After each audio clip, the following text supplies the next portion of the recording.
I want to hear you describe your mom, because that wasn't a question, but I feel like our moms are doing an awful lot of the talking, but I think there's something to be said about being raised strong and knowing that you can go for it. And I feel like as your moms are describing you, I'm realizing that yes, you were born with this predisposition to make a go for it, but you also needed that supporting voice that said, yes, you can do this. So Brenna, tell me a little bit about your mom. When I was growing up, this is like, when I think of what my mom was like, unconventional, I think. Like, she's like, I want to go to the beach.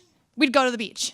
Like, it was never like, we're going to go to the beach in 3 weeks and I'm going to plan it out. It was like, I want to do it. Let's go. We're free. And I love that about her, because for me, like, that is not something that comes natural to me. I'm like, we got to plan it out. I've got an itinerary. Like, this is what we're going to do and when. And she's not like that. And so in rules, they don't exist with my mom. And I also love that, because rules exist for me. I'm like, okay, this is a rule. And I tell Lila all the time, I'm like, sorry, that's the rules. And Lila gets it. And for me, like, when I have to channel my inner mom a lot when I go for things, because it's like, life doesn't work with plans. I've had so many plans in my life. You know, I was going to be a college gymnast and on scholarship, and then I was going to go, well, at the time, become a doctor, and that was my life. And then that didn't happen. So I went to plan B, and I was like, okay, well, I'm going to be a snowboarder. Then I'm going to go to college and return home, and that didn't happen. So plan C, I'm going to become a Paralympic gold medalist, which that happened.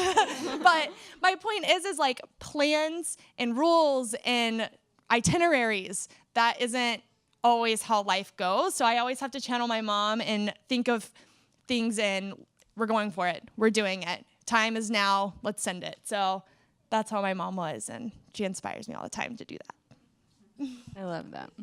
All right, Mal, let's hear it. My mom and I have always kind of like faced the world together. Like, no matter what, it's always been my mom and I against everything. And when everything and everyone else in the world told me I wouldn't be able to do it because I'm disabled, my mom said, why not? You're going to do it. And whenever I would say to my mom, like, I'm going to do this thing, she's like, yeah, you are. Like, she just, you know, even when she was terrified of me trying these things and all these things I said I wanted to do, and she was like, oh my God, I'm terrified. But she would just take a deep breath and be like, okay, let's figure it out. Let's do it. We're gonna do it together. And so, yeah, it's always just kind of been like mom and I against the world. And I'm so grateful that my mom really is my best friend.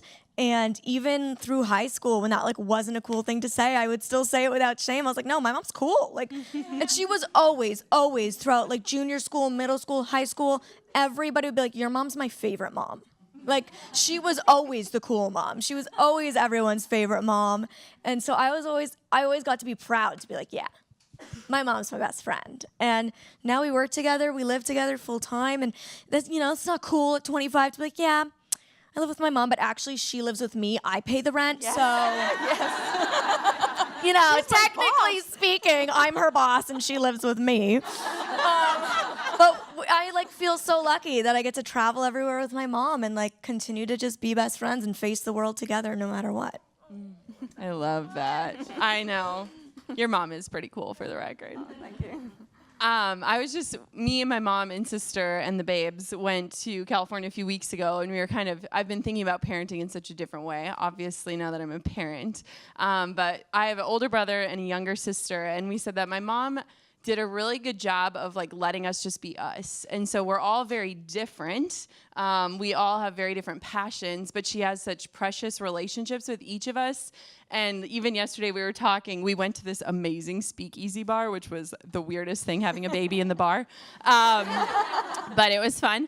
And we were just talking about how she was like, you were my world, but you weren't my everything. Like, I still was myself, and I had goals and visions for my life, and I brought you along with them. And so this is a very good example of me following in the footsteps and just bringing the baby along with, because I think she can learn a lot from seeing a powerful mom just like I did.